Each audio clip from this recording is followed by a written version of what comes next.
에베소서 5장 22절 아내들아 너희 남편에게 복종하기를 주께 하듯 하라.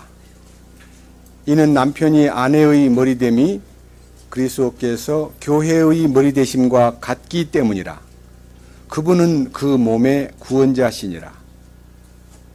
그러므로 교회가 그리스도께 복종하듯 아내들도 모든 일에서 자기 남편에게 복종할지니라. 남편들아 너희 아내 사랑하기를 그리스도께서 교회를 사랑하사 교회를 위하여 자신을 주신 것 같이 하라.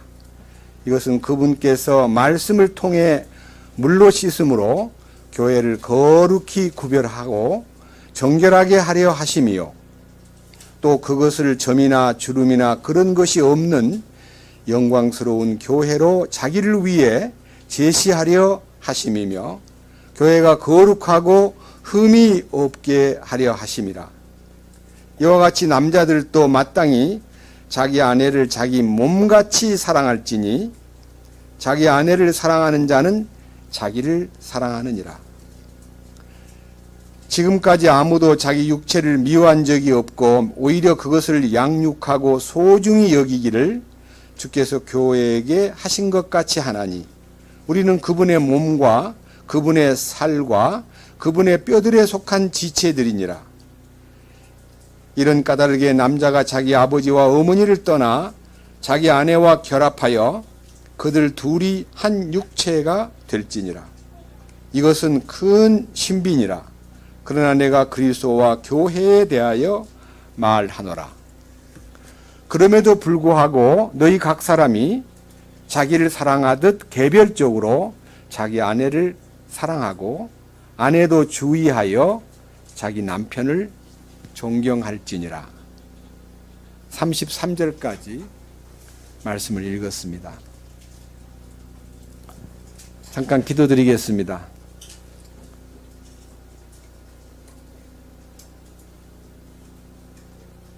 아버지, 우리를 이토록 사랑해 주시고 예수 그리스도 안에 있는 놀라운 그 십자가의 신비를 우리에게 열어주시되 피로써 씻음을 얻고 죄들이 해결됨과 동시에 십자가에 흘린 그 물로서 우리의 자아를 씻어주시고 우리의 더러움과 우상의 모든 악한 그러한 상태에서 우리를 해방시키시고 이제는 주님 한 분에 의해서 우리를 거룩하고 흠이 없고 점도 없고 책망받을 것도 없는 자로 세우시기 위해서 경영하시는 놀라운 하나님의 경륜을 찬양합니다.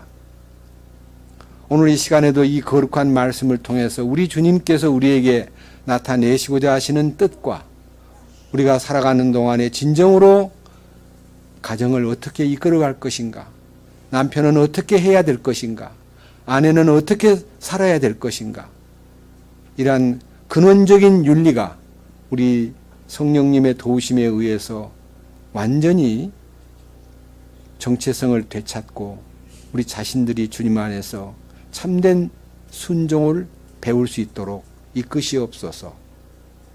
오늘 이 시간 이 거룩한 말씀을 주의 손에 맡기며 말씀을 전하는 자와 말씀을 듣는 자들이 함께 주님의 그 거룩하신 임재 앞에서 무릎 꿇게 하여 주시옵소서.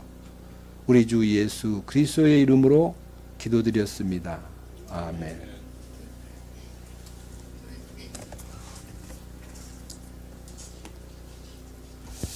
제가 이 에베소 5장 22절을 지난 주일에도 말씀을 드렸는데 이제 각도를 달리해서 지난 주일에는 7가지 방면으로 그리스도께서 교회인 신부를 위해서 어떻게 희생하고 어떻게 사랑하고 어떻게 보양하고 어떻게 정결하게 하셨는가 하는 이런 문제에 대해서 말씀을 드렸고 오늘은 구체적으로 남편과 아내의 그 윤리에 대해서 말씀을 함께 나누고 싶습니다.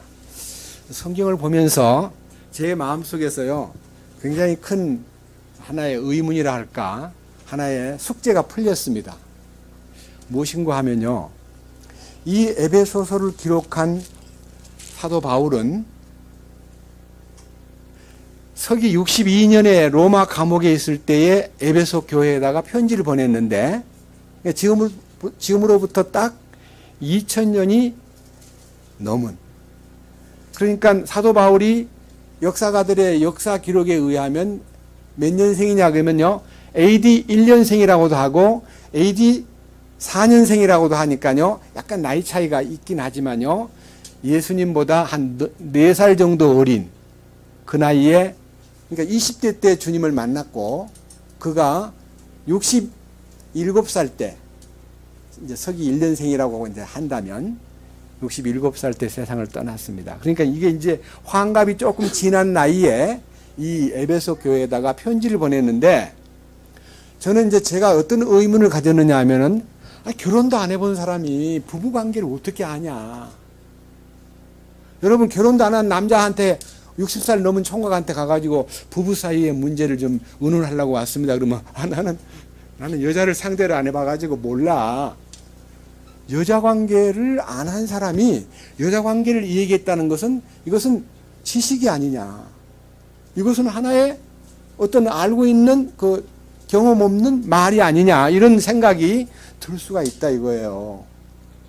그런데 성경을 보면서 너무 놀랍게 마음에 이렇게 기쁨을 느낀 것은요, 창조자께서 인간을 만드신 분이 사도 바울을 통해서 부부관계를 말한 것이지, 사도 바울이 성령의 도우심 없이 혼자서 소설 쓰듯이 이 성경을 쓰지 않았다는 거예요. 그런 의미에서 2000년 동안 이 에베소 5장 22절 이하의 부부관계에 대한 얘기가요, 얼마나 감동을 주고 얼마나 설득력이 있고 얼마나 우리를 변화시키는 커다란 역할을 해왔다는 점에 대해서 너무 감명이 되었습니다. 근데 여기 이제 성경에 왜 이런 말이 필요하냐 그러면요, 지금 이렇게 부부관계를, 남편에게는 이제 한 가지 얘기로 말한다면 그리스도의 사랑으로 아내를 사랑하라 이렇게 말했고, 여자는 교회가 그리스도에게 복종하듯이 남편에게 복종하면은 모든 것이 창조 원리에 의해서 돌아간다는 것을 가르쳐 준 것입니다. 그런데 저는요, 이 부부관계를 이렇게 소상하게 설명하고 있는 내용을 보니까 성경 안에 이제 그런 데 대해서 특별히 관심을 가졌던 그런 이제 성경이, 특별히 베드로는 결혼한 사람입니다. 베드로가 부부관계를 논한 것이 베드로전서 3장에 있고, 또 베드로가 바울이 디모데에게 목회 서신, 교회를 끌어가려면 어떻게 부부관계를 가르쳐야 된다는 것에 대한 원리를 디모데전서 2장에도 밝혀 놓았습니다. 그런데요, 저희들은요, 주님이 우리를 대할 때 여기 놀랍게 말씀을 통해서 우리 마음을 뜨겁게 하는 것이 에베소서 5장 25절에 남편들아 너희 아내 사랑하기를 그리스도께서 교회를 사랑하사 교회를 위하여 자신을 주신 것 같이 하라.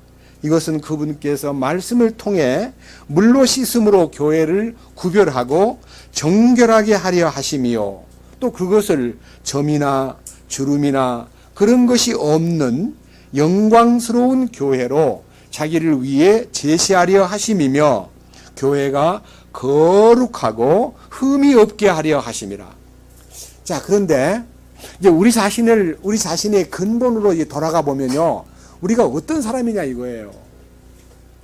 우리 마음 상태는 만물보다 거짓되고 심히 부패한 존재고, 이렇게 우리가 살아온 동안에 엄청난 많은 세속에 우상 숭배를 하고 많은 범죄가 그냥 사망으로 갈 수밖에 없는 죄를 지은 사람들인데, 우리를 주님이 이렇게 자기 몸을 지불하여 우리를 구속하고 그 흘리신 피로 우리를 깨끗게 하고, 또 그 말씀을 통해 물로 씻음으로 우리를 정결케 하되 흠도 없고 티도 없고 주름 잡힌 것도 없고 거룩하게 세우려 하심이라고 한 이 완벽한 무결점의 여자로 만들기 위해서 그분이 어떻게 일하고 계시는가에 대해서 얘기하다 보니까요, 갑자기 성경에 우리 입장을 밝히는 어떤 성경이 떠올랐습니다. 호세아 성경 하나 보겠습니다. 호세아 성경은 다니엘 다음에 있습니다. 에스겔, 다니엘, 그 다음에 호세아.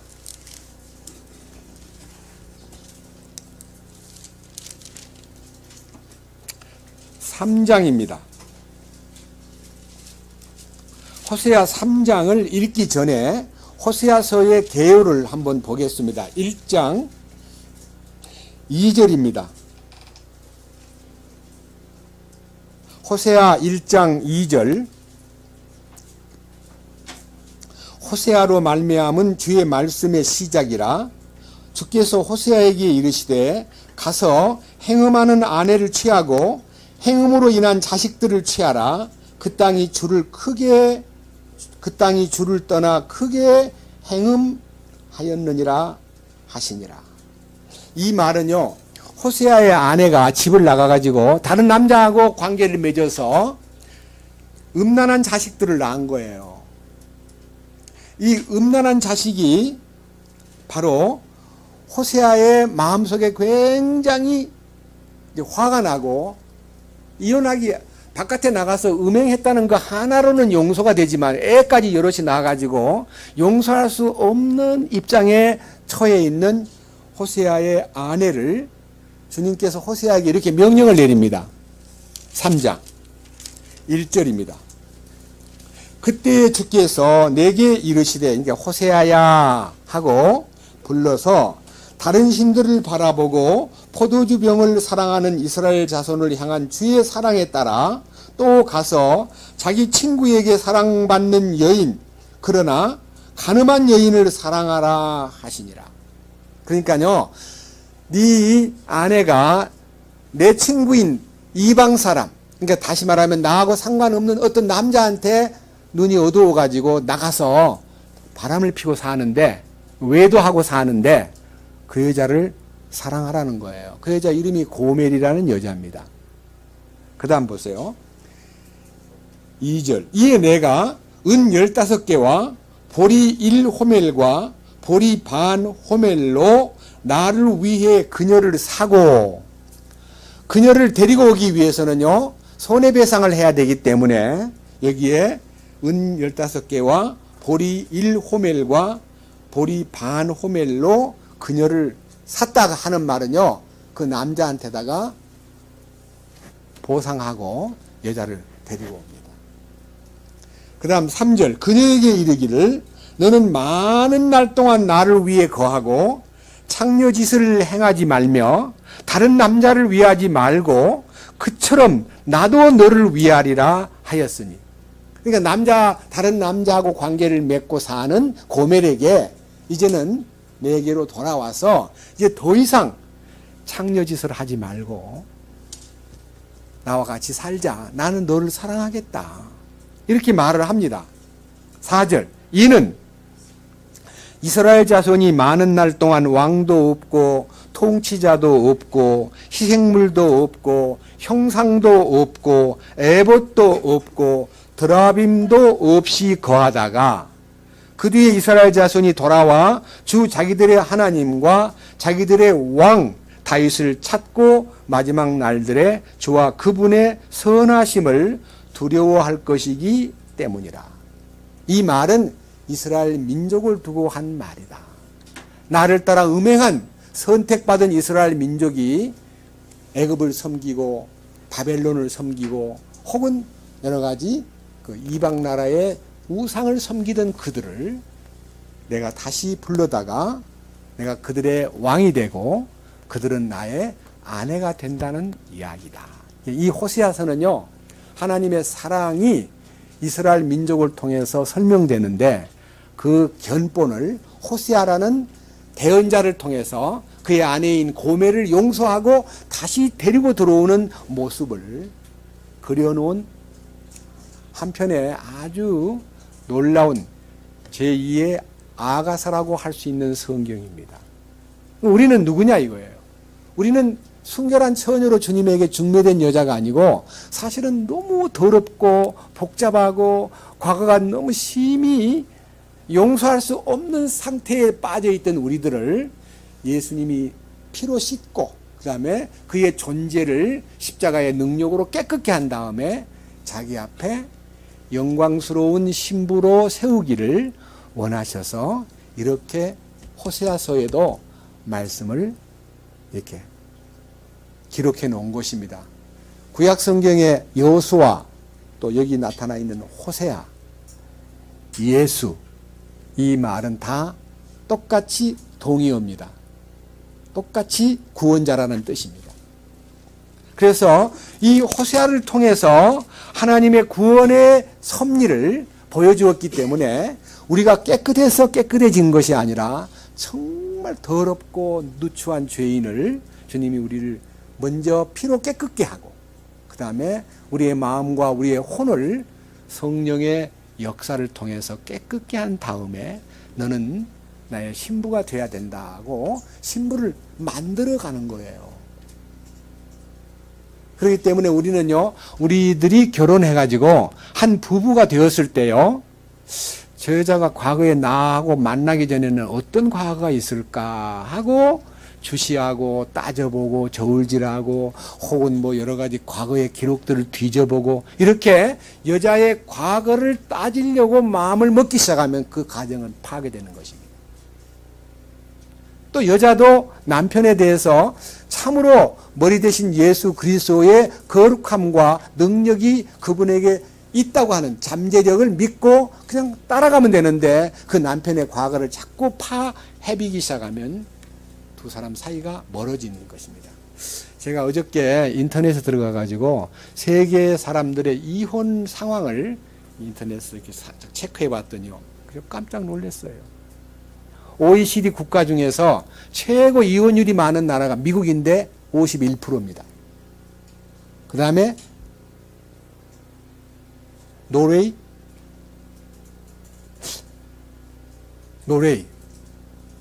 48%입니다.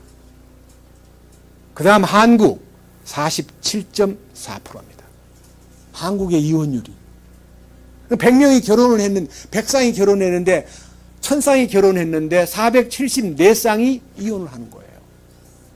깜짝 놀랐어요. 그리고 젊은이들이 결혼해가지고 가장 위험한 시기가 4년을 못 넘긴다는 겁니다. 이건 이유가 뭐냐? 47%가 남자들한테 물으면 성격 차이라 그러고 여자들한테 물어보면 외도, 바람을 피운다 이거예요. 그래놓고 남자들끼리 한 말이요, 야 마누라 놔두고 애인 하나 없는 사람 바보 아니야? 이렇게 말한다는 거예요. 그래가지고 이 성에 대한 문제가 거기에 성격 차이라는 말은 전문가들이 말하기가 곤란하니까 성격 차이라 그러지 전부 다 두 사람 사이에 가장 소중한 선물인 성생활에 대한 차이점과 불신, 그것이 이제 보태가죠. 성 문제에 대한 것을 노골적으로 말하는 사람하고 보태보니까 60%가 넘습니다. 결국은 무엇이 가장 큰 문제냐? 부부관계에서 가장 무지한 것은요, 저는 성의 문제라는 말을 하지 않고 교육의 부재라고 말하고 싶습니다. 교육의 부재. 무슨 교육이 부재하냐? 어릴 때부터 공부를 많이 해요. 역사도 배우고, 뭐 인체 신비도 배우고, 바다도 배우고, 생물도 배우고, 물리도 배우고, 수학도 배우고, 언어도 배우고, 가사도 배우고, 음식하는 것도 배우고, 별걸 다 배우면서도 인생이 가장 중요하게 취급돼야 될 성의 문제. 이 성의 문제라는 것은요, 하나님께서 세워놓은 가장 순결하고 가장 아름다운 선물이에요. 이거를 가르칠 수 있는 그 기관도 없고, 우리가 아담 이후부터 지금까지 6000년 동안 아무도 제대로 된 성에 관련된 교육을 시키는 공부를 저는 받아본 적이 없습니다.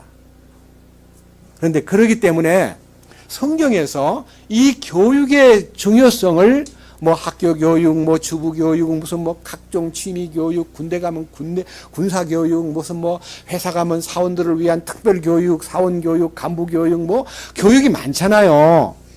많은데 부부가 되기 전에 부부 관계를 어떻게 해야 잘할 수 있다. 가정을 어떻게 운영해야 잘할 수 있다. 애들을 어떻게 양육해야 참 좋다. 태교는 어떻게 해야 된다 하는 이 부부 관계에 대한 정상적 교육이요.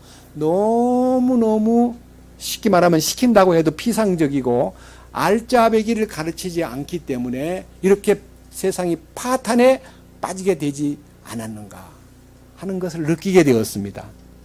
이런 문제에 대해서 원인을 규명하다 보니까요, 아담이라는 분이 원인이더라고요. 제가 이제 성경을 보면서, 이 양반이 처음부터 잘못 가르쳤구나. 가정 경영을 잘못했구나. 이걸 느끼게 되었습니다.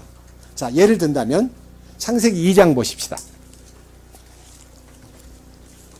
근본적인 원인을 한번 더듬어 보겠습니다. 창세기 2장 4절에서 7절까지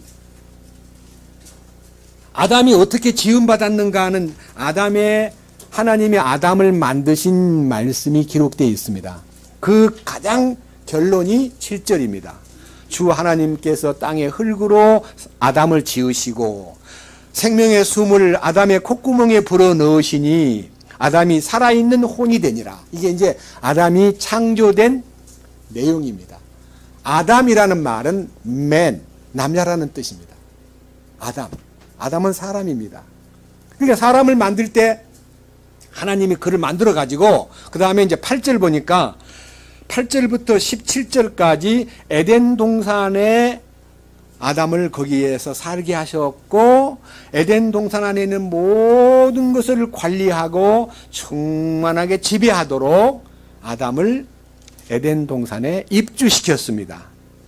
자, 8절 주 하나님께서 동쪽으로 에덴의 동산을 세우시고 자신이 지은 남자를 거기 두셨으며 또 주 하나님께서 땅으로부터 보기 아름답고 먹기에 좋은 모든 나무가 자라게 하시니 그 동산의 한가운데는 생명나무와 선악을 알게 하는 나무도 있더라. 여기에 생명나무와 선과 악을 알게 하는 나무가 당시 여러 나무들 중에서 대표적인 나무인데, 자, 밑에 한번 보십시오.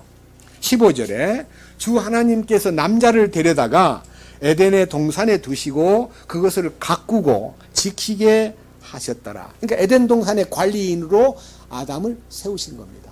그리고 이것을 전부 다 지키라는 겁니다. 지킨다는 말은 굉장한 의미가 있습니다. 뭐가 쳐들어온다는 말이 있다는 거예요. 경비를 서라는 말이 아닙니다.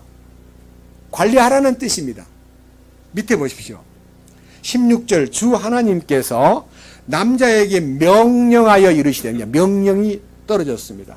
동산의 모든 나무에서 나는 것은 네가 마음대로 먹어도 되나 선악을 알게 하는 나무에서 나는 것은 먹지 말라. 그 나무에서 나는 것을 먹는 날에는 네가 반드시 죽으리라 하시니라. 에덴 동산의 관리권과 에덴 동산의 통제, 선과 악을 알게 하는 나무 열매를 절대 먹어서는 안 된다.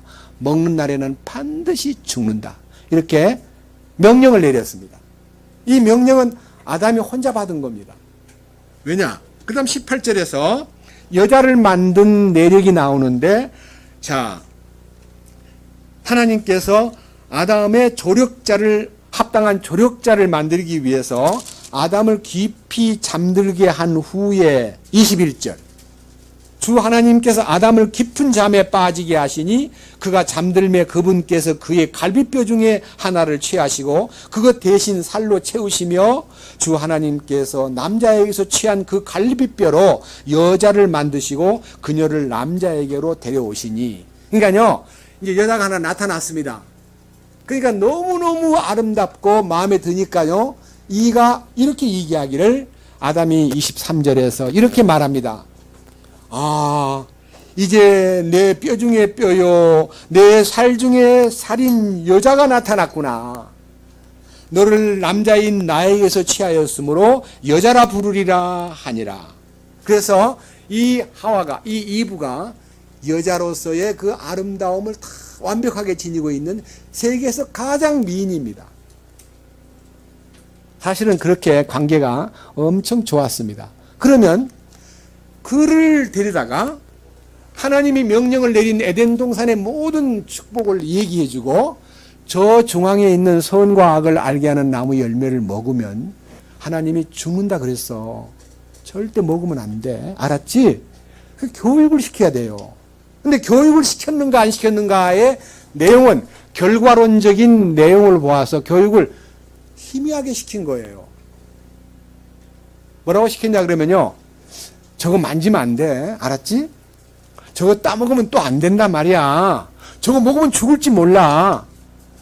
제대로 가르치지 않고 먹지 말라는 말만 했지 만지지 말라는 말도 안 했고 먹으면 죽을지 모른다는 말을 한 게 아니라 꼭 죽는다. 반드시 죽는다. 옛날 개혁에서는 정령 죽으리라 이렇게 가르쳤는데 이렇게 전달 교육이 잘못된 것을 누가 먼저 알았냐면 마귀가 먼저 안 거예요. 마귀가 먼저 알고 뱀으로 가장된 사탄이 이제 아담에게 나타나지 않고 이브에게 나타나가지고 3장 1절 한번 봅니다. 이제 뱀은 주 하나님께서 만드신 들의 어떤 짐승보다 더 간교하더라. 그가 여자에게 이르되 참으로 하나님께서 말씀하시기를 너희는 동산의 모든 나무에서 나는 것을 먹지 말라 하시더냐?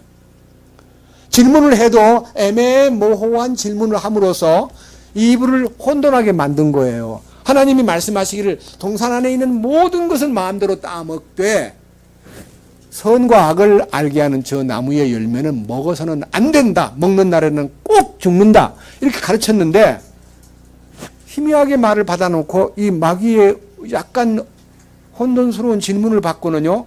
답이 나오는데 이렇게 나옵니다. 2절 3장 2절입니다. 여자가 뱀에게 이르되 우리가 동산 나무의 열매는 먹어도 되나 동산 한가운데 있는 나무의 열매에 관하여는 하나님께서 이르시되 하나님께서 말씀하시기를 뭐라 그랬습니까?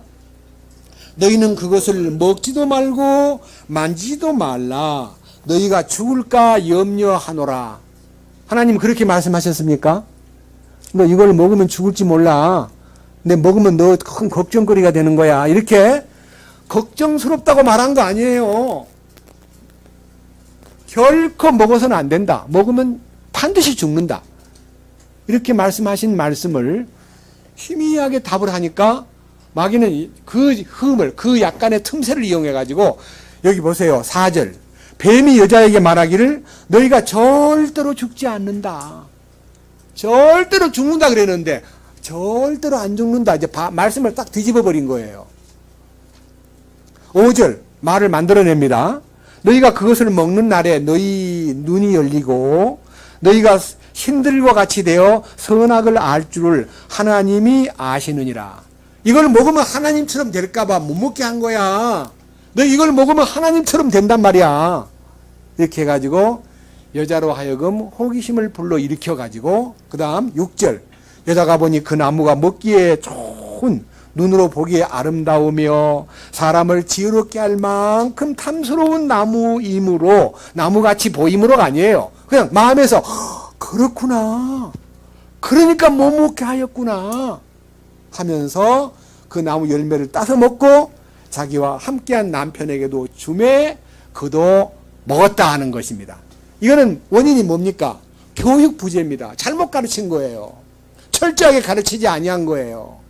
저는 그런 의미에서 오늘은요, 이 부부관계에 대한 원리를요, 철저하게 가르쳐 놓은 부분을 좀 포착했기 때문에 이 에베소 5장 22절에서 33절까지의 부부관계는 이미 지난 주일날 7가지 방면으로 그리스도께서 교회를 얼마만큼 사랑했는가에 대한 원칙이 나타나 있기 때문에 우리는 그 원칙을 세우신 주님 안으로만 들어가면 모든 것이 이제 풀어지기 때문에 우리의 이 세대와 우리의 있는 이 모든 파탄이 오는 이 한국의 47.4%라고 하는 엄청난 가정이 파괴되고 그 파괴된 결과로 두 사람만 원수되는 게 아니라 양가의 집도 원수가 되고 애들까지 그냥 완전히 문제아가 되고 애들이 사회 속에서 엄청난 부모 마음을 슬프게 만드는 사회를 어지럽히는 존재가 된다는 거예요.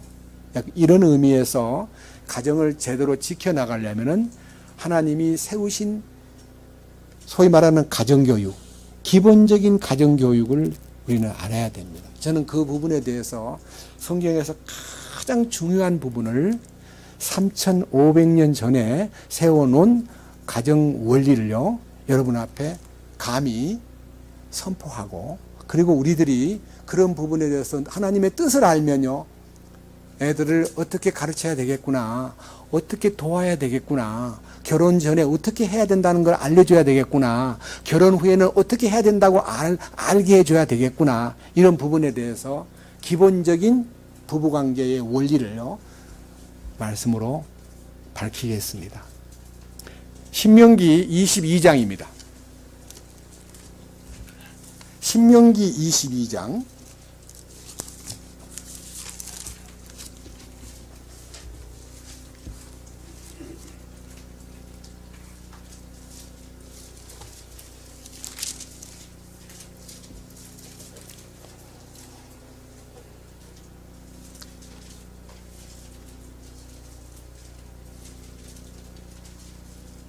신명기 22장에 13절부터 끝절까지 30절까지의 내용에는 성적 윤리에 대한 법이 있습니다. 이 말이 무슨 말인 거 아니요? 이 성이라는 것은 하나님이 주신 아주 위대한 선물입니다.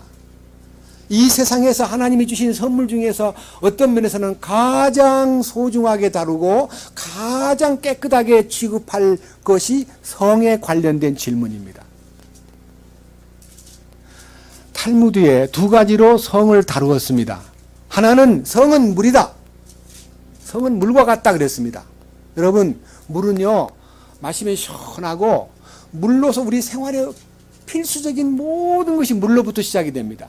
그리고 문화가 형성되는 장소도 강가에서 시작됩니다. 물이 없는 곳에서는 마을이 생기지 않습니다.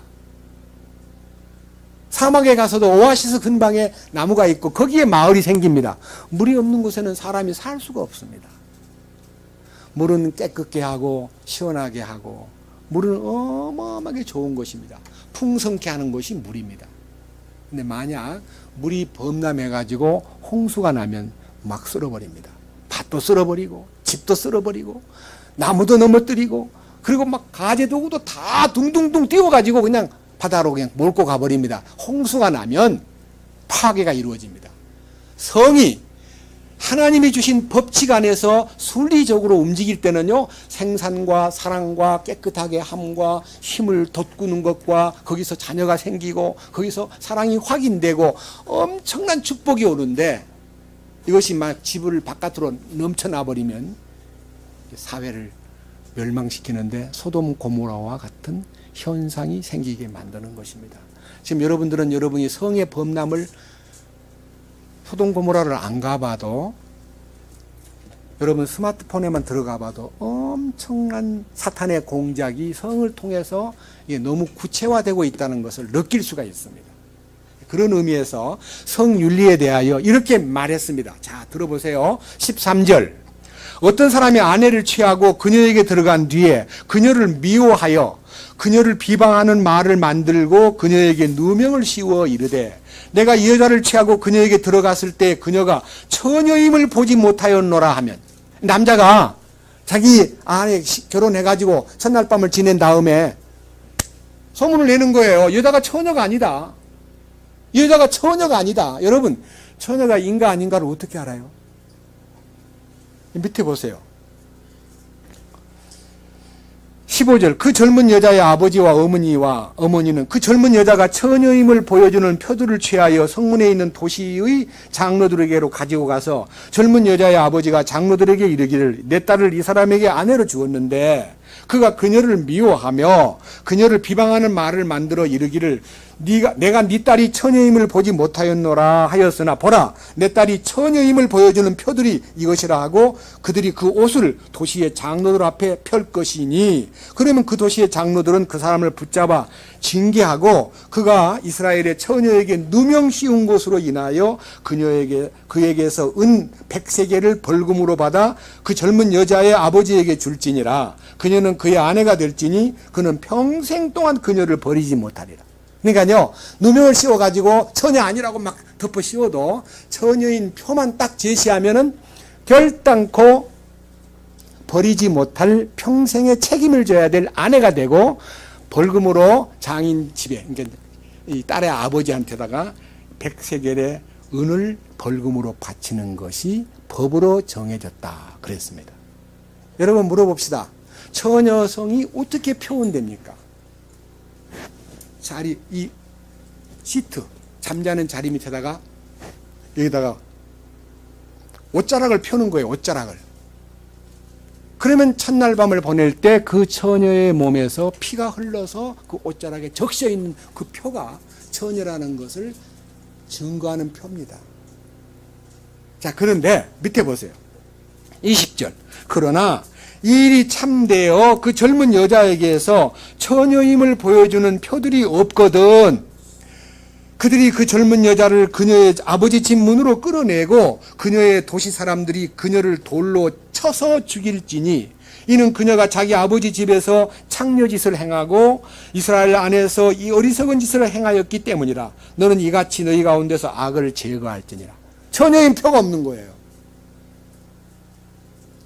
이것이 하나님이 처녀로서 처녀가 남자에게 결혼을 해가지고 첫 번째 두 사람이 관계를 맺을 때 처녀막이 터지면서 피가 흘러서 옷에 딱 묻어 있을 때 그 묻어 있는 옷자락을 들고 와서 우리 딸은 처녀였습니다라고 증거를 하고 그런 흔적이 없으면 분명히 집에서 결혼하기 전에 다른 남자하고 놀아난 창녀짓을 했다는 표로서 그를 죽였습니다. 이게 하나님의 법이에요. 처녀성을 잃어버려도 죽는다는 거예요. 에이, 그 얘기는 옛날 캐캐먹은 얘기 아니야. 맞습니다. 캐캐먹은 3,500년 전 얘기지만 하나님의 말씀은 영원히 유효합니다. 역사가 끝날 때까지 이 말씀은 변함이 없습니다. 이것은 처녀의 순결에 대한 하나님의 교훈입니다. 두 번째. 자, 그 다음 28절입니다. 만일 어떤 남자가 정혼하지 아니한 젊은 여자를 만나서 그녀를 붙들고 그녀와 함께 누웠는데 그들이 발견되거든. 그녀와 함께 누운 남자는 그 젊은 여자의 아버지에게 은 50세겔을 주고 그녀를 아내로 삼을 것이니라. 그가 그토록 비천하게 하였은즉 평생토록 그녀를 버리지 못하리라. 그러니까요, 아직 결혼도 안 한 젊은 남자 여자가 성관계를 했는데 그것이 발견돼 가지고 문제가 된다는 것이 딱 이게 알려지면 죽이지는 말고 그 남자로 하여금 그 여자를 평생 책임지게 만들어요. 그리고 벌금을 은 50세겔을 그 여자의 아버지에게 바치게 하라. 이게 이제 일반적으로 성관계를 맺은 사람은 책임을 져야 된다는 거예요. 이게 하나님의 말씀입니다. 그 다음 보십시오. 22절. 남자가 유부녀와 함께 누운 것을 보거든 그 여자와 함께 누운 남자와 그 여자를 둘 다 죽일지니 너는 이같이 이스라엘에서 악을 제거할지니라. 그러니까요, 결혼한 사람이 결혼한 아내를 놔두고 다른 여자와 관계를 맺거나 다른 남자와 관계를 맺으면 뭐라 그랬어요? 둘 다 죽여야 된다는 겁니다. 이게 하나님의 법이에요. 성이 얼마나 중요하길래 그 성에 대해서 잘못 다루면 죽어야 돼요. 반드시 죽여야 돼요.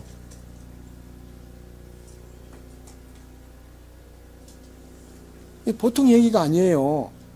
우리는 우리 자신의 과거를 이제 회고해 볼 필요가 있습니다. 나는 그럼 어떤 사람이었는가? 부끄럽기 짝이 없고 너무 죽어야 마땅한 내가 아닌가. 만약 요한복음 8장 안에 가늠하다가 잡힌 여자가 죽어 마땅한 사람들에 의해서 돌을 들고 와서 이 사람은 성경에 기록되기를 죽이라 그랬는데 어떻게 할까요? 라고 할 때 예수님이 법대로 해라 그랬으면 예수님이 오신 목적이 이 우리의 지난 과거를 해결할 길이 없는데 너희 가운데 죄 없는 자가 여자를 돌로 쳐라고 말함으로써 그들이 돌을 다 내려놓고 집으로 돌아갔고 예수님과 그 여자만 남았는데 예수님이 그의 죽음을 대신 책임진 이 얘기가 우리에게 은혜가 되는 거예요. 굉장히 큰 의미를 안고 있습니다. 성의 문제는 죽음과 관계가 있다는 것입니다. 그 다음 또 보세요. 23절 어떤 여자가 처녀인 젊은 여자가 남편과 정혼한 뒤에 그러니까 약혼자가 어떤 남자가 도시에서 그를 만나 그녀와 함께 누우면 너희는 그들을 둘 다 그 도시의 문으로 끌어내고 돌로 쳐서 죽일지니. 그러니까요 약혼한 여자가 어떤 남자한테 당했어요. 어디 당했냐면 도시 한가운데서 당했다는 거예요. 그럼 그 사람 둘 다 죽어야 된다. 왜냐? 그 젊은 여자가 도시에 있으면서도 소리를 지르지 아니하였기 때문이요. 그 남자가 자기 이웃의 아내를 비천하게 하였기 때문이라. 너는 이같이 하여 너희 가운데서 악을 제거할지니라. 그러니까요, 어떤 민가의 근방에서 강간을 당했다든지 약혼자가 어떤 남자에 의해서 만약 성폭행을 당했다면요, 피해자와 가해자가 아니고 둘 다 죽이는 거예요. 왜? 도시에 있으면 너가 왜 소리를 질러가지고 구조를 구하지 않아? 왜 가만히 있었느냐? 가만히 있는 것도 죽어야 될 죄라는 겁니다. 이게 바로 하나님이 세워놓은 성교육의 굉장히 중요한 부분입니다. 반대로, 자, 25절. 그러나, 만일 남자가 들에서 어떤 정혼한 젊은 여자를 만나서 강제로 그녀와 함께 누웠거든 그녀와 함께 누운 남자만 죽일 것이요. 젊은 여자에게서는 아무것도 행하지 말지니 그 젊은 여자에게는 죽음에 해당하는 죄가 없느니라. 이 일은 마치 사람이 자기 이웃을 치려고 일어나서 그를 죽인 경우와 같으니라. 그가 들에서 그녀를 만났으므로 그 정혼한 젊은 여자가 소리를 질러도 그녀를 구원할 자가 없었느니라. 그러니까요, 들판에서나 산속에서 강탈을 당해가지고 여자가 당했다면 남자만 죽이고 여자는 살리라는 거예요. 이렇게 철저하게 남녀 문제에 대해서 교육을 했습니다. 결혼하기 전에 성 문제, 결혼한 다음에 성 외도를 하는 거, 또 결혼 중매해서 이제 약혼까지 했는데 강탈을 당했을 때의 경우, 도시에서 사람이 많은 곳에서 당하면은 둘 다 죽어야 되고, 들이나 산에서 없는 곳에서 사람 없는 곳에서 당하면 남자만 죽이고, 이게 이제 나와 있습니다. 그다음 또 있습니다. 레위기 19장.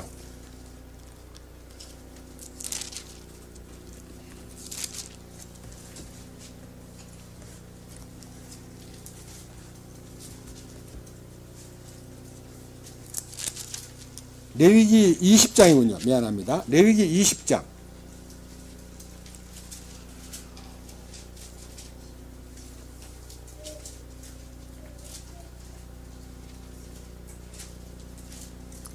(13절입니다) 레위기 20장 13절. 또 남자가 여자와 함께 눕듯이 남자와 함께 누우면, 이 동성연애입니다.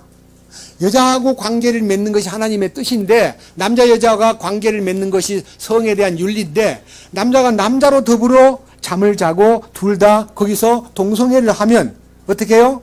둘 다 가증한 짓을 행하였은즉 반드시 그를 죽일지니라. 그의 피가 그들에게로 돌아가리라. 이게요, 동성연애는 주님이 죽어야 한다 그랬습니다.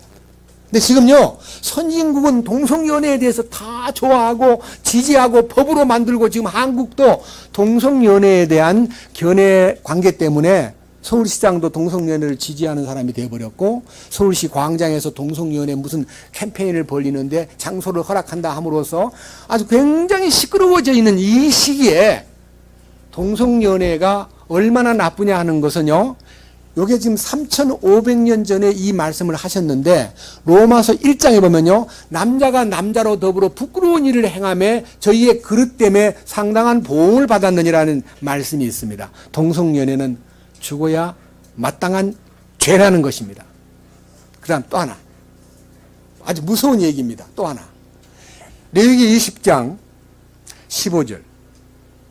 남자가 짐승과 함께 누우면 반드시 그를 죽이고 너희는 그 짐승도 죽일 것이며 여자가 어떤 짐승에게 다가가서 그것을 향해 눕거든 너는 그 여자와 그 짐승을 죽이되 그들을 반드시 죽일지니 그들의 피가 그들에게로 돌아가리라. 여기 굉장히 아주 상상도 못할 얘기입니다.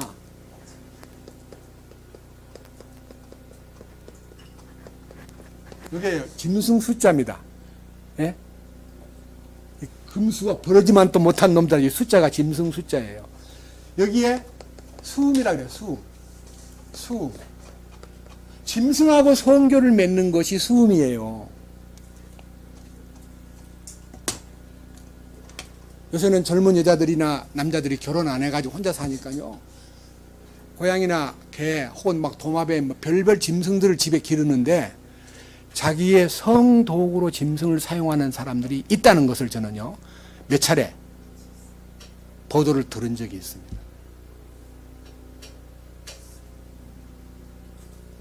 심지어는요 미안한 얘기입니다. 마산에서 남편이 자꾸 출장을 다녀요. 너무너무 자주.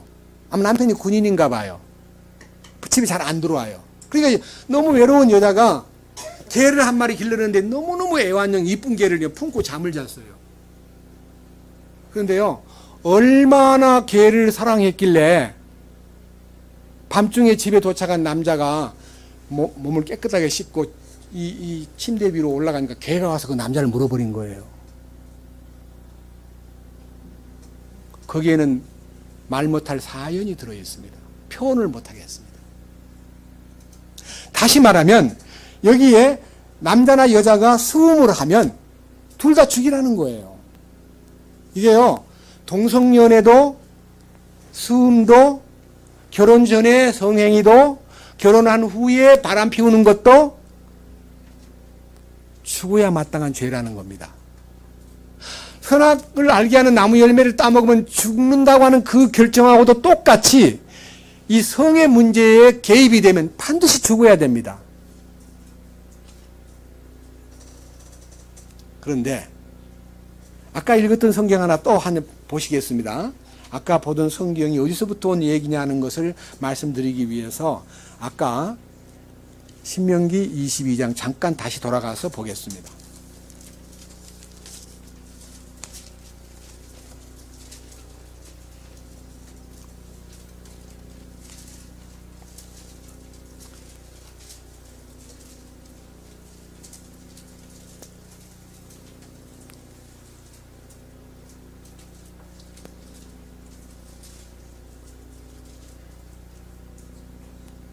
신명기 22장 30절입니다. 사람이 자기 아버지의 아내를 취하여 자기 아버지의 옷자락을 들추어내지 말지니라. 이 말은요 그냥 글로 읽을 때는 뭔 말이야? 왜 아버지 아내의 옷자락을 들추지 말라 그래? 이게 무슨 소리야? 하는데 이 성경 얘기가 신약에도 나와 있기 때문에 제가 이걸 읽은 겁니다. 다시 돌아가서 레위기 아까 읽었던 20장을 보겠습니다. 레위기 20장 11절입니다. 자기 아버지의 아내와 함께 눕는 남자는 자기 아버지 아내는 엄마예요. 근데 아버지 아내라고 왜 이렇게 말을 해요? 자기를 낳아준 엄마가 아닐 수도 있기 때문에 그러는 거예요. 어머니가 돌아가신 다음에 아버지가 젊은 여자를 얻었어요. 근데 어머니 아버지하고 마음이 안 맞고 그 집 아들하고 마음이 맞는 거예요.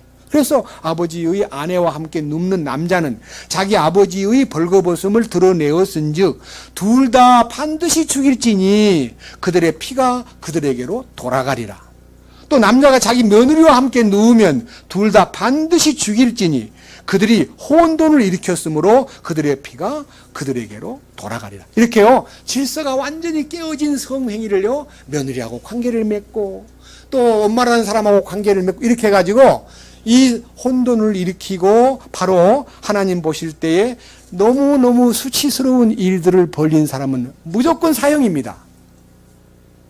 그런데 여러분, 대한민국도 바로 금년에 와서 남자가 외도하고 바람 피운 건 잘못이 아니다, 형사사건이 될 수가 없다, 그거는 좋아서 한 거니까 각각 자기 보고 책임지라 그래라, 혹시 손해를 본 것이 있으면은 민사로 취급을 하고 니들끼리 싸우는 건 좋으나 나라가 대신 그것을 정죄할 수는 없다 그래가지고 지금 이 남자 여자가 바람 피운 것은 국가가 옛날에는 형사사건으로 다루었는데 지금은 없애버렸습니다. 그래서 한국에는 더욱더 이 나쁜 외도와 바람 피우는 것이요, 아주 쉽게 말하면요, 확산되기 시작했습니다. 하나님이 만든 법이 이렇게 물렁물렁해져 가지고 사람들은 법이 뭐 그게 죄야, 뭐 그게 죽을 죄야, 말도 안 되는 소리 하네. 아, 좋아서 그랬는데 뭘 그걸 잘못이라 그래. 뭐 죽이라고? 미쳤나? 이게 무엇을 의미하느냐?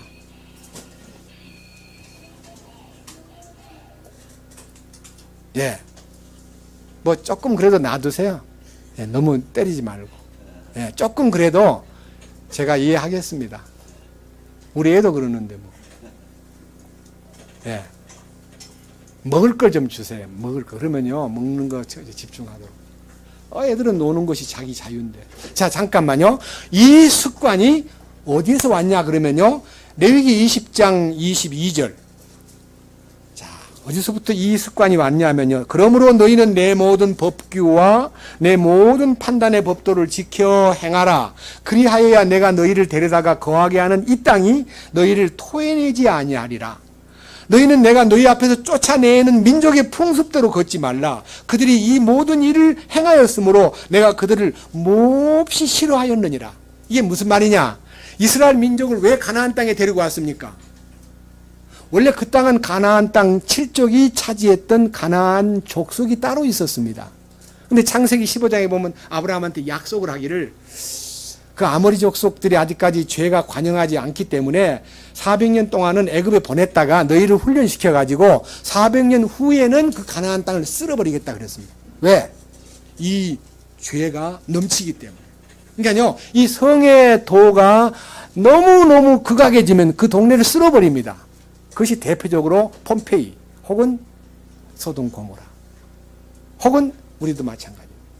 이제 때가 됐기 때문에 이 지구는 음란 풍조가 넘칠 때에 이 지구는 망합니다. 밑에 보세요.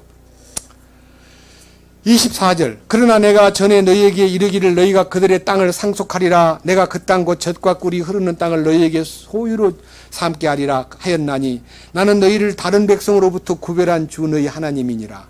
그러므로 너희는 정결한 짐승과 부정한 짐승, 부정한 날짐승과 정결한 날짐승 사이에 구별을 두고 내가 부정한 것으로 여겨 너희로부터 분리시킨 짐승이나 날짐승이나 땅에서 기는 그 어떤 생물로 인하여 너희 혼을 가증한 것으로 만들지 말지니라. 나 주는 거룩하며 또 내가 너희를 내 소유로 삼으려고 다른 백성으로부터 구별하였으니 너희는 내게 거룩할지니라. 그래서요, 거룩하신 하나님이 우리를 구원해 내신 목적은 이런 세상 풍조와 이렇게 하나님은 성의 범죄에서 처녀가 성을 잃었거나 유부남이나 유부녀가 자기 남편과 아내를 두고 다른 남자하고 간음을 하거나 혹은 어떤 방법으로든지 이 성을 남용한 사람은 죽이라 그랬는데, 우리들이 그런 옛 풍습에 젖어 있는 사람들 틈에서 뽑혀 나온 구별된 사람이라는 것을 알게 해주신 겁니다. 여러분, 이혼을 했을 때 가정이 얼마나 불행해집니까? 두 사람만 헤어지는 게 아니라 애들도 헤어지고 애들도 둘 중에 누가 양육권을 가질 것이냐 해서 이제 힘센 사람이, 어떤 면에서는 약간의 좀 이렇게 말빨이 센 사람이 이제 아기를 차지합니다. 근데 그 아기는요, 자기를 버리고 나간 엄마든 아빠든 저주할 자로 만들어 버립니다. 내가 네 아빠가 얼마나 나쁘길래 헤어진 줄 아느냐? 네 아빠 때문에 내가 막 미칠 지경이었어. 네 아빠하고 내가 30년 살면서 나는 완전히 자유를 잃어버렸어. 서하묵의 부인이 막 그렇게 폭로를 함으로써 아들, 딸 둘이가 아버지를 증오하는 것을 신문에서도 보았잖아요. 그러니까요, 아버지를 증오하면요, 하나님 아버지도 안 믿습니다. 아버지에 대해 상처를 많이 입은 사람은 하나님 아버지도 싫어합니다. 아버지라는 말 자체를 싫어합니다. 그리고 나중에 결혼도 못합니다. 남자가 싫어집니다. 무서워집니다. 증오합니다. 의심합니다. 연이어서 파탄이 오는 거예요. 그래서 이렇게 잘못된 교육 때문에 엄청난 문제가 왔는데, 그럼 어떻게 하면 이것을 잘할 수 있겠느냐? 잘하는 방법, 성경 하나 보십시다. 베드로의 얘기입니다. 베드로전서 3장.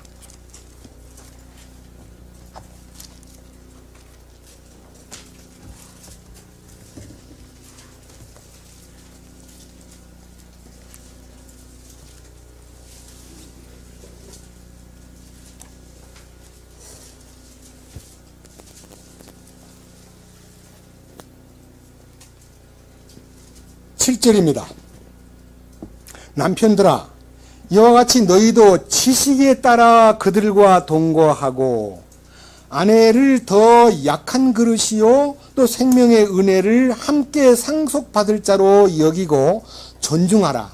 그리하여야 너희 기도가 방해를 받지 아니하리라. 여기 중요한 얘기입니다.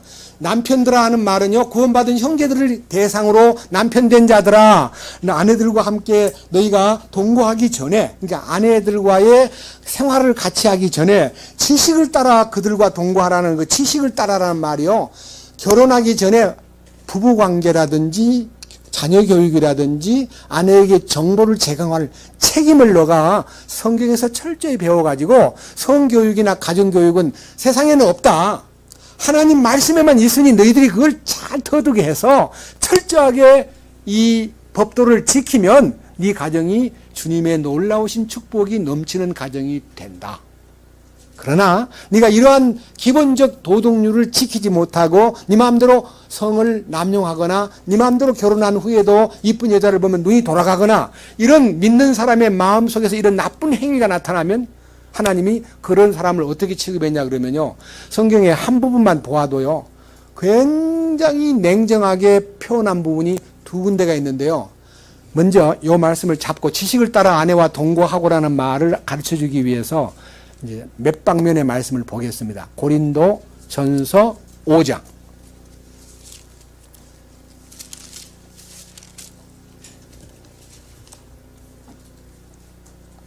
1절, 너희 가운데 음행이 있다는 말이 공공연히 알려졌는데 그런 음행이 이방인들 가운데서도 거론되지 않은 것으로 곧 어떤 사람이 자기 아버지의 아내를 취했다는 것이라. 아까 레위기 20장 11절에 아버지 아내하고 관계를 맺으면 둘 다 죽이라 그랬죠. 대답을 해보세요. 근데 이거는 왜 안 죽여요? 이스라엘 땅이 아니기 때문에, 예? 율법이 없기 때문에. 이방인들 중에서 구원받은 사람이 예수님의 피로서 그 죽음을 대신 지불한 주님 때문에 은혜를 받고 지금 이 교회 안에 들어왔다는 사람이 자기 아버지 아내하고 관계를 맺어가지고 이게 공공연히 소문이 났어요. 그런데 2절, 그럼에도 불구하고 너희가 우쭐대며 오히려 슬퍼하지도 아니하고 이런 일 행한 자를 너희 가운데서 쫓아내지 아니하였느니라. 이거는요, 교제 가운데서 쫓아내야 될 사람이다 이거예요. 남녀관계에 문제가 있어가지고 회개를 하면은 제외됩니다만은요, 뻔뻔하게 우쭐대는 사람은 쫓아내야 된다는 거예요. 죄를 짓고도요, 아무런 마음에 가책이 없고 아무런 마음에 아픔이 없는 사람은 쫓아내야 돼요. 자, 3절, 내가 진실로 몸으로는 떠나 있으나 영으로는 함께 있어서 마치 거기 있는 것 같이 이런 일을 그렇게 행한 자에 관하여 이미 판단하되 우리 주 예수 그리스도의 이름으로 너희가 같이 모일 때에 내 영도 함께 있어 우리 주 예수 그리스도의 권능으로 그런 자를 사단에게 넘겨주어 육체를 멸하도록 판단하였으니 이것은 영이 주 예수님의 날에 구원을 받게 하려 함이라. 구원받았다는 사람이 이렇게 심각한 육체의 소욕에 빠져가지고 죄를 지으면 쫓아내야 돼. 그를 지옥으로 쫓아내는 게 아니라 징계 아래다가 쫓아내서 그로 하여금 회개할 수 있는 기회를 주거나 회개하지 아니하면 결국은 어떤 일이 벌어지느냐. 왕국의 상속 유업에 참여할 수 없는 운명이 됩니다. 자, 밑에 보십시오. 이런 말을 하니까요. 9절. 내가 음행하는 자들과 사귀지 말라고 서신해서 너희에게 썼으나 이 말은 이 세상에 음행하는 자들이나 탐욕을 부리는 자들이나 강탈하는 자들이나 우상 숭배하는 자들과 전혀 함께하지 말라는 것이 아니니 만일 그렇게 하려면 너희가 세상 밖으로 나가야 하리라. 여러분, 이 나쁜 죄 짓는 사람하고는 사귀지 말아라. 그러면요, 그런 걸 만약 안다면 그 사람하고 안 사귀려면 세상에 나가서 밥 먹을 때도 없고요, 물건 살 때도 없고, 이 사람이 도둑놈인가 아닌가, 이 사람이 나쁜 짓을 했는가 안 했는가, 그런 걸 다 따져가지고 그 조사를 한다면 우리는 세상 밖으로 나가야 됩니다. 문제는 여기 보세요. 11절. 그러나 내가 이제 너희에게 쓴 것은 만일 형제라고 불리는 사람이 음행을 하거나 탐욕을 부리거나 우상 숭배를 하거나 욕설을 하거나 술 취하는 자이거나 강탈하는 자이거든 어떻게 해요? 사귀지도 말고 그런 자와 함께 먹지도 말라고 하셨습니다. 뿐만 아니라 한 장 넘겨보세요. 6장 15절입니다. 구원받은 남자가 가정을 가졌는데 바람을 피웠습니다. 너희 몸이 그리스도의 지체인 줄 너희가 알지 못하느냐? 그런즉 내가 그리스도의 지체를 취하여 창녀의 지체를 만들겠느냐? 결코 그럴 수 없느니라. 도대체 무슨 말이냐? 창녀와 결합하는 자는 한 몸인 줄 너희가 알지 못하느냐? 그분께서 이르시되 둘이 한 육체가 되리라 하시느니라. 그러니까요, 다른 죄는 몰라도 성에 관련된 죄는요, 육체 관계를 맺는 동안에 하나가 되는 거예요. 육체 관계를 통해서 하나됨의 신비를 알려준 거예요. 근데 하나도 안 대놓고요, 육체 관계만 하고 빠져나오면은 그게 뭐가 되는 거예요? 이 밑에 보세요. 18절. 음행을 피하라. 사람이 행하는 모든 죄는 몸 밖에 있거니와. 몸 밖에 있다는 말이 뭔 말이에요? 죄를 짓거나 욕을 하거나 뭐 훔치거나 별별 나쁜 짓을 해도요, 바깥에서 내게 대한 평가가 나쁘게 나타나는 건 있지만요, 몸 안에 죄가 남아있는 죄가 뭐냐면 음행하는 거예요. 몸 안에. 몸 밖에서 나쁜 소문 나고 뭐 죽일 놈, 뭐 살릴 놈, 저 도둑놈 해도 몸 밖에서 돌아다니지만요, 밑에 보세요. 18절. 음행을 피하라. 사람이 행하는 모든 죄는 몸 밖에 있거니와. 그 다음에 뭐예요? 음행하는 자는 자기 몸에 죄를 짓느니라. 몸에 죄를 짓는 게 뭐예요? 몸에 죄를 짓는 게 뭐냐고요? 밑에 보세요. 도대체 무슨 말이냐? 너희 몸이 너희가 하나님께서 받은 바 너희 안에 계신 성령님의 전인 줄을 너희가 알지 못하느냐? 너희는 너희 자신의 것이 아니니. 그렇습니다. 여러분, 지금은 이 성 문제를 가지고 죽이니 살리니라는 말은 신약에는 없지만요, 여기 20절. 주께서 값을 치르고 너희를 사셨느니라. 그런즉 하나님의 것인 너희 몸과 너희 영으로 하나님께 영광을 돌리라. 이 몸도 하나님 거라 이거예요. 예? 여기 중요한 얘기는 17절. 그러나 주와 결합하는 자는 한 영이니라. 이게 굉장히 중요한 거예요. 주님과의 내적 결합을 통해서 십자가의 연합이 되고, 그 죽으심의 연합이 되고, 그의 부활의 연합이 되고, 그의 승천의 연합이 되고, 그의 충만의 연합이 된 사람은 한 영이다. 성령과 하나의 영이 된 거다. 결합이 된 거예요. 결합이 된 거예요. 이 얘기를 어떻게 얘기하는 분이 계시냐면요, 여러분, 물 한 병에다가 꿀을 탁 넣었어요. 그럼 뭐 그 물이 무슨 물이 돼요? 그럼 꿀물이 물로 돌아갈 수 있어요, 없어요?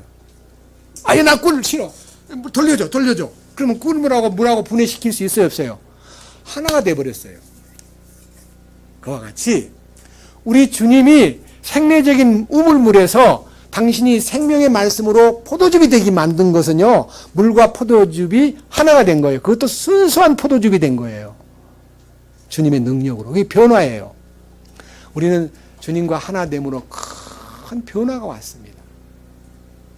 그래서 이 남녀 문제에 대한 문제를요, 지식을 따라 아내와 동거하라고 해놓고요, 그 다음 교육이 참 중요합니다. 다 같이요. 고린도전서 아까 보던 성경입니다. 이제 베드로전서 3장 7절입니다. 베드로전서 3장 7절. 남편들아 이와 같이 너희도 지식을 따라 그들과 동거하고 아내를 더 약한 그릇이요. 아내는 더 약한 그릇이요. 그러니까 아내는요, 보호를 요구해요. 아내에 대한 이해와 아내에 대한 섬김과 아내에 대한 사랑과 아내에 대한 모든 책임을 남자가 져야 돼요. 그래서 남편 된 자는 그리스도의 위치에서 아내를 보양하고 책임을 져야 되는데, 여자한테 결혼해가지고 야, 저는 애교가 없어, 저는 서비스가 없어, 저는 섬길 줄도 몰라, 전 집 앞에 몰라. 아니, 결혼할 때 섬기려고 결혼했어요? 섬김을 받으려고 결혼했어요? 서로가 서로에게 섬김을 요구하면 그 가정은 파탄이 와요. 그런데 주님은 우리를 조건부로 섬겼습니까? 우리 주님 마태복음 20장 28절에 인자가 온 목적은 섬김을 받으려 함이 아니요. 뭐하러 왔다고요? 섬기러 왔고, 어디만큼 섬겼습니까? 자기 목숨을 어떻게 해요? 대속물로 주려고 왔어요. 그건 희생이에요. 남편 된 사람은 아내를 섬겨야 됩니다. 복종시키려고 막 강요하고, 야, 난 머리야, 복종해, 명령대로 해. 이거는 머리가 하는 짓이 아닙니다.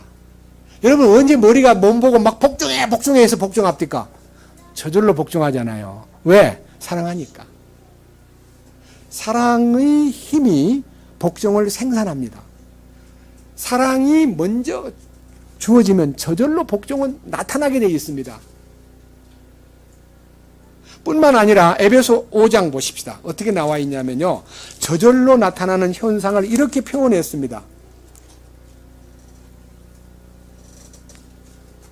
에베소서 5장 33절. 그럼에도 불구하고 너희 각 사람이 자기를 사랑하듯 개별적으로 자기 아내를 사랑하고, 이 아내를 사랑한다는 말은 얼마만큼 사랑하냐 그러면 25절에 남편들아 너희 아내 사랑하기를 그리스도께서 교회를 사랑하사 교회를 위하여 자신을 주신 것 같이 하라. 여러분, 솔직히 지금 가정에 남편 되는 사람과 아내 되는 사람이 따로따로 예수 믿고 따로따로 믿지도 않고 문제 있는 사람은요, 깊이 회개해야 돼요. 그냥 이거 소홀히 듣지 마세요. 네? 정말 내가 내 아내에게 내 정당한 주님의 명령을 따랐는가? 주님이 명하신 사랑을 행했는가? 그 사랑이 나타난 적이 있었는가? 회개해야 된다니까요. 애통하고 회개하지 않으면 그 아내는 그에게 대해서 주님이 주신 명령이 안 나타나요. 보세요. 25장 33절에요. 남편이, 예? 자기 아내를 사랑하고 아내도 주의하여 자기 남편을 뭐 할지니라? 존경할지니라. 존경받는 남편이 되려면요, 주님 안으로 들어가서 존경하는 주님 안에서 존경받는 모습이 무엇인가? 어떻게 주님이 이 인류에게 존경받는 분이 되었습니까? 그것도요, 믿는 분, 그 안에서 참으로 생명을 얻은 분은 주님을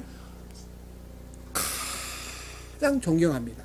물론 사랑받지 못하고 그분과 관계가 없는 사람은 존경은커녕 욕하고 저주하고 믿지도 않지만요, 우리 존경하는 것은 사랑으로 인하여 존경이 이렇게 저절로 발효가 되는 거예요.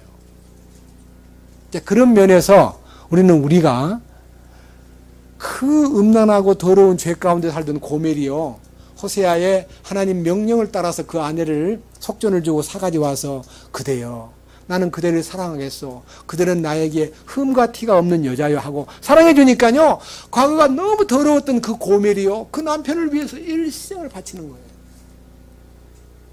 여러분, 우리가 주님이 우리를 사랑해 주신 그 사랑에 못 이겨서 우리 속에서 저절로 충성심이 우러나오고 저절로 주님을 향한 존경심이 우러나왔듯이요, 남편 되신 여러분, 오늘부터 이 성경 말씀을 듣고 이 에베소 5장 말씀을요 충실하게 또 읽고 또 읽고 어떻게 하면 내가 내 아내를 사랑할 수 있을까 하고 주님 앞에 기도하다가요 자신이 없으면요 주님 나는 못합니다. 나는 평생을 못했습니다. 주님이 오셔서 제 대신 좀 해주세요라고 주님 앞에 진정으로 무릎을 꿇어야 됩니다.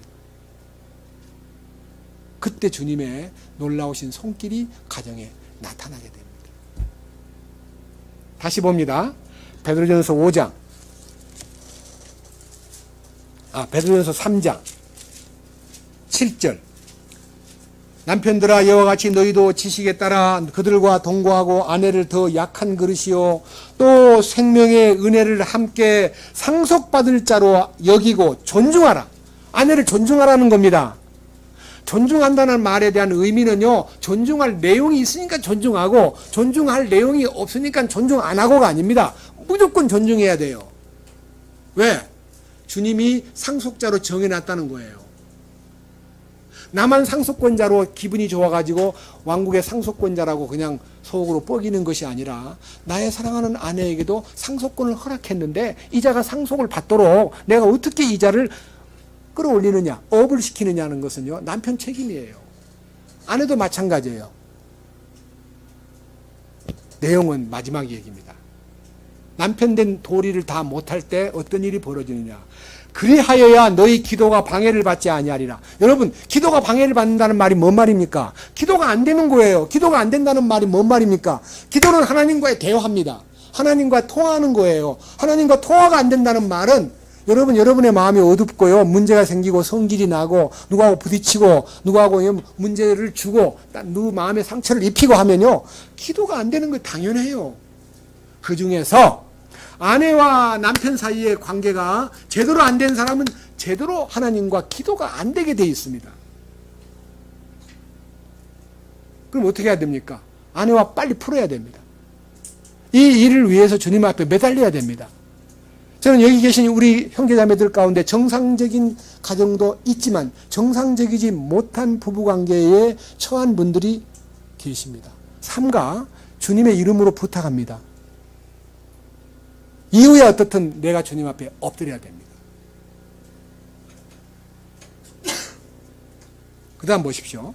디모데 전서 2장입니다.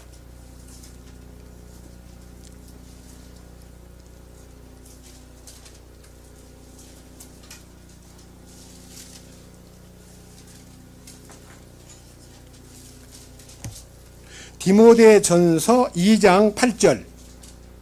그러므로 나는 모든 곳에서 남자들이 진노하거나 의심하지 않고 거룩한 손을 들어 기도하기를 원하노라. 이 거룩한 손을 들어 기도한다는 말은 모세가 아말렉을 칠 때에 손을 올리면은 이김이 있고 손을 내리면 지기 때문에 아론과 훌이 모세의 양손을 딱 붙잡고 기도하는 손이 내려오지 않도록 함으로써 여호수아가 아말렉을 쳐부시는데 승리를 거두었습니다. 연정연승은요 중보기도의 힘입니다.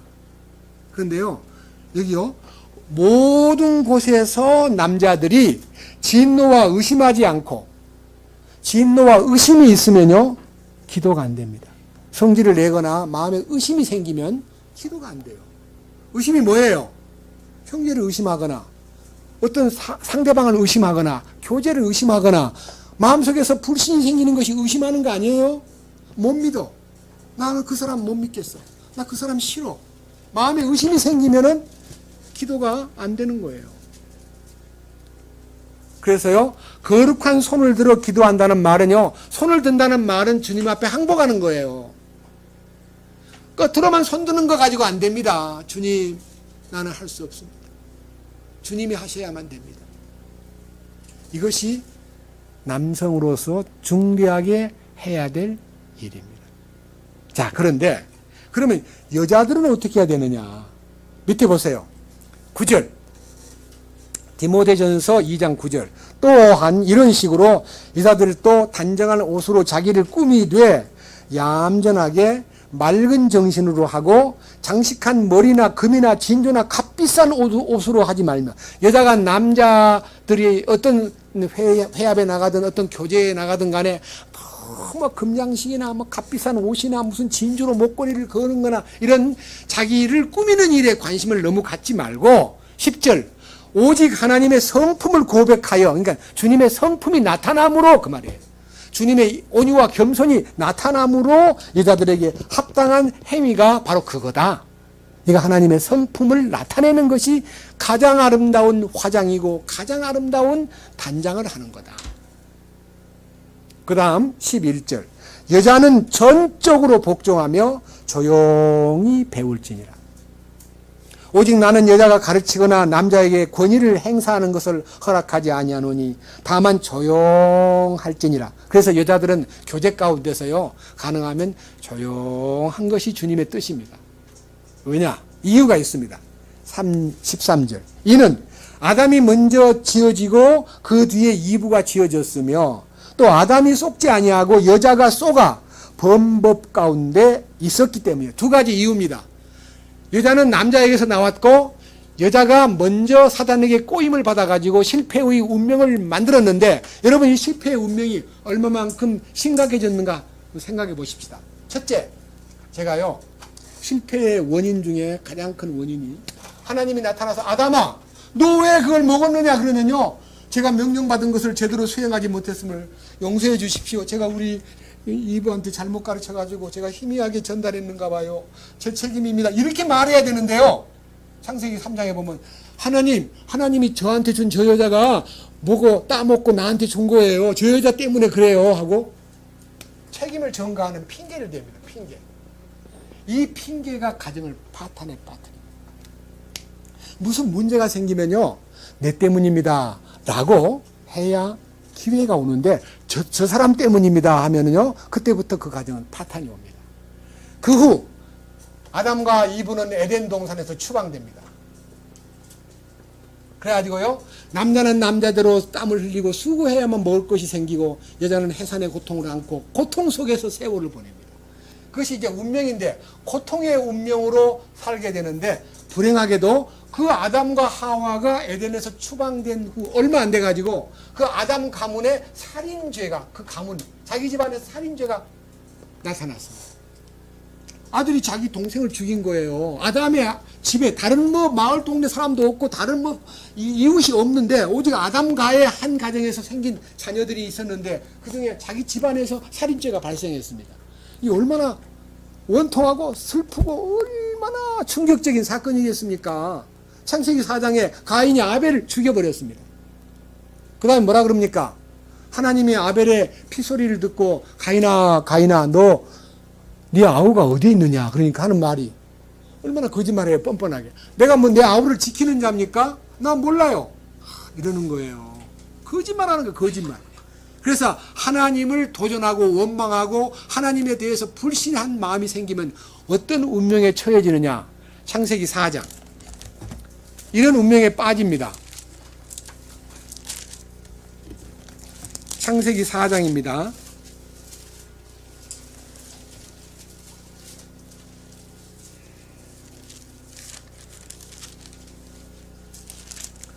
13절 가인이 아뢰되 내 형벌인 내가 감당할 수 있는 것보다 더 크니이다.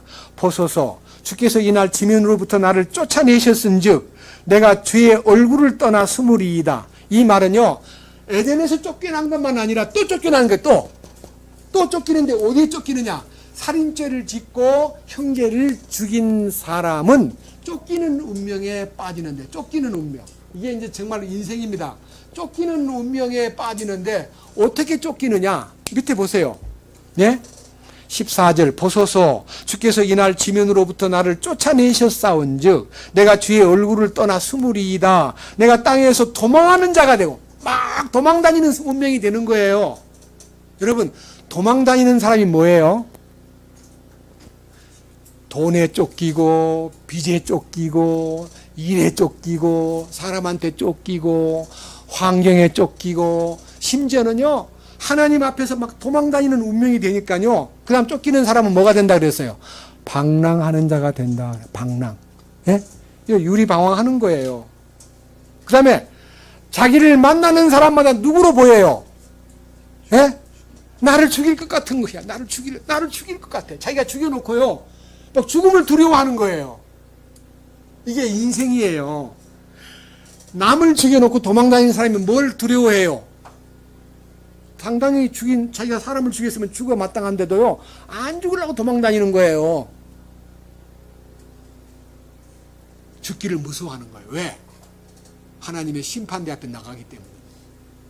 그래서 살인죄를 지은 사람은 쫓기는 자가 되고 도망하는 운명이 되며 그 다음에 방랑하게 되고 나중에 나를 찾는 자가 나를 죽일 것 같은 공포 속에서 죽음을 두려워하면서 사는 운명이 되는 거예요.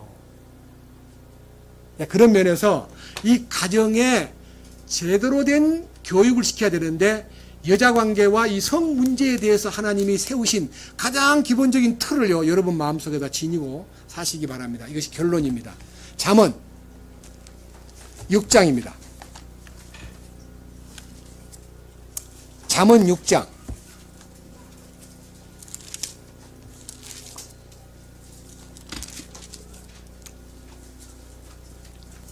20절.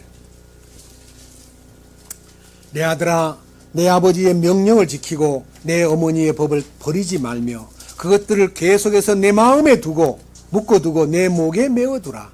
그것이 내가 다닐 때에 너를 인도하고 내가 잘 때에 너를 보호하며 네가 깰 때에도 너와 말하리니 그 명령은 등불이요 그 법은 빛이며 훈계의 책망들은 생명의 길이니라. 우리가요 진심으로 성령을 통해서 인도를 받고 싶고요, 하나님의 말씀 앞에 참으로 바르게 살려고 하면은 특별히 부부관계, 가족 간의 우애, 부부 간의 참된 사랑의 관계, 그리고 주님이 원하시는 가정을 질서를 세우기 위해서는 내 명령을 네 목에 메고 네 마음판에 새겨야 된다. 이거 잊지 마세요. 자, 24절. 그것이 너를 지켜 어떻게 한다 해서요? 악한 여자에게서 떠나게 하며 낯선 여자의 혀에서 나오는 아첨하는 말에서 떠나게 하리라. 이 말은요, 남자들이 잘못되게 되는 가장 큰 원인은요, 여자 문제를 잘못 다룸으로써 사탄이 거기서 여자를 통해서 넘어뜨리는데, 이 세상에서 가장 남자들이 범하기 쉬운 죄가 여자 문제고 돈 문제입니다. 지금 높은 어른들, 높은 유명한 사람들 다 여자 문제와 돈에 걸려가지고 허덕거리는 게 많이 보입니다. 성도들은 여자 문제와 돈에 걸려서는 안 됩니다. 밑에 보세요. 25절. 어떤 여자의 아름다움에 따라 네 마음속에 정욕을 품지 말며 그녀가 그녀의 눈꺼풀로 너를 붙잡지 못하게 하라. 이 말은요, 이쁜 여자가 지나가는데 내 마음에 그 여자가 딱 들어와요. 아, 예쁘다. 야, 한번 얘기하고 싶다. 와, 저런 여자하고 한번 하룻밤 잡았으면 좋겠다. 이런 괴상한 마음이 생길 때에 밑에 보세요. 26절. 그 여자가요, 음탕한 여자가 돼버리는 거예요. 음탕한 여자가. 그 음탕한 여자로 말미암아 남자가 빵 한 조각을 얻으려고 끌려가나니 간음하는 여자는 귀중한 생명을 사냥하리로다. 예? 그러니까요, 여자와 관계에서 성 문제에 넘어가면은 생명을 잃어. 생명을 잃는 게 뭐예요? 혼을 잃는 거예요. 혼을 잃어버리는 거예요. 밑에 보세요. 어떻게 된가? 27절. 사람이 자기 품에 불을 품고 자기 옷이 타지 않게 할 수 있겠느냐? 사람이 뜨거운 수출을 밟고 자기 발이 타지 않게 할 수 있겠느냐? 자기 이웃의 아내에게로 들어가는 자도 그와 같으리라. 누구든지 그녀에게 손을 대는 자는 무죄하지 아니하리라.